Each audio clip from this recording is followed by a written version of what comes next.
I'm really glad that we're here today, and I just was happy to see that we see this video this morning, and you guys kind of had this chance to say, like, you got to be able to see this program through the eyes of a parent or a student. And now maybe, I know that I'm an early childhood educator. Typically, someone like me without a multi-subject credential is not typically viewed as a real teacher. We've heard that comment before, but this is just something through an early childhood educator's eyes.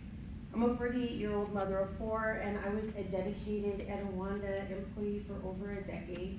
I started out as a proctor, actually, and then I moved on into an early childhood preschool teacher. Between the year 22 and 24, ESD required our preschool program to teach Transitional TK. And I'm sure most of you know that Transitional Kindergarten is required to have a multi-subject credential. I'm sure most of you are also aware that the multi-subject credential of a TK, this is for TK. It doesn't mean that the grade goes back into pre-K. It means that once they pass pre-K, they stay there. And in our program in the year 2022, we expanded that program, and it went through all of our Etiwanda sites. I reported safety concerns about our classroom. We were told that we had to enroll our attendance, like we had to do it a different way because we couldn't do it through Aries. Those students were not in our Aries, so we were unable to take attendance and view their information because that went to their regular teacher. We were just the secondary teacher. This issue extends beyond educators. It profoundly affects our most vulnerable students. Our TK students, they were brought into and given priority enrollment due to their unduplicated status. This was to get ELOT funding for a program that occurred after school, not during core instruction.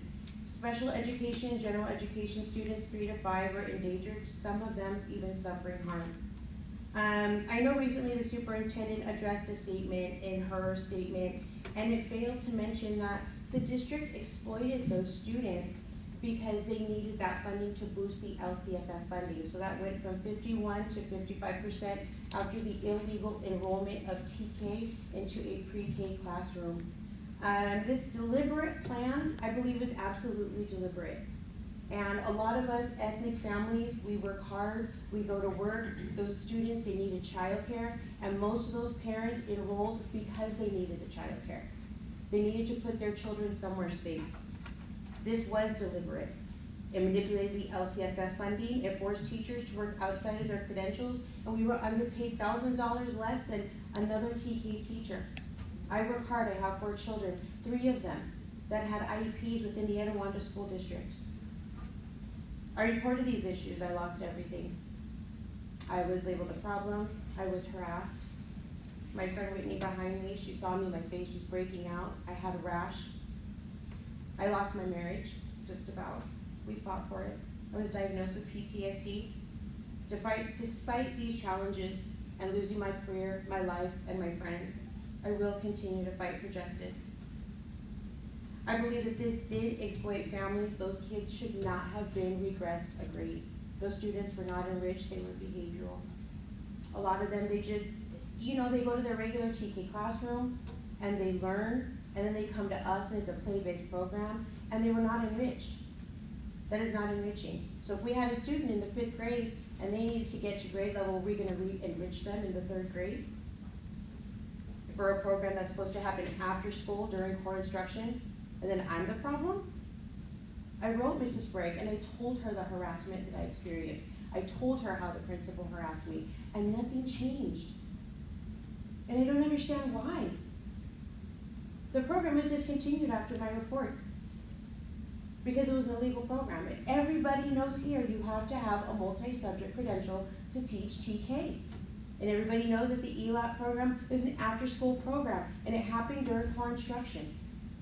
I don't believe that Mrs. Sprague is a bad person, and I don't believe that the Etiwanda School District is a bad place, but there are things that needs to change, and I think those conversations are okay to have. Good things happen, bad things happen, but we should not be retaliated against for it. AALR, their attorneys, they threatened employee sanctions for me making a report. In the year 2022, I became a big problem. That was the year. That was the year that we regressed transitional general education students into a pre-K classroom. And there has been no statement from the district stating that they made this mistake.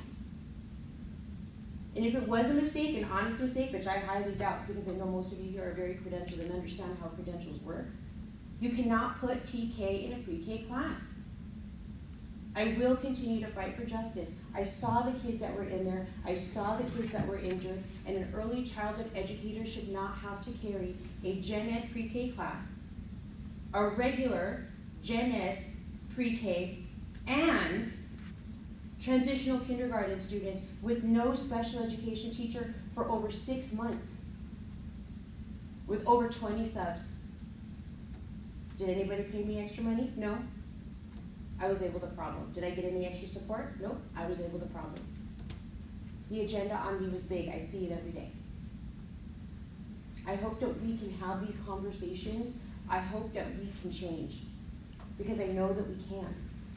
But this needs to stop, and it needs to be addressed. Thank you.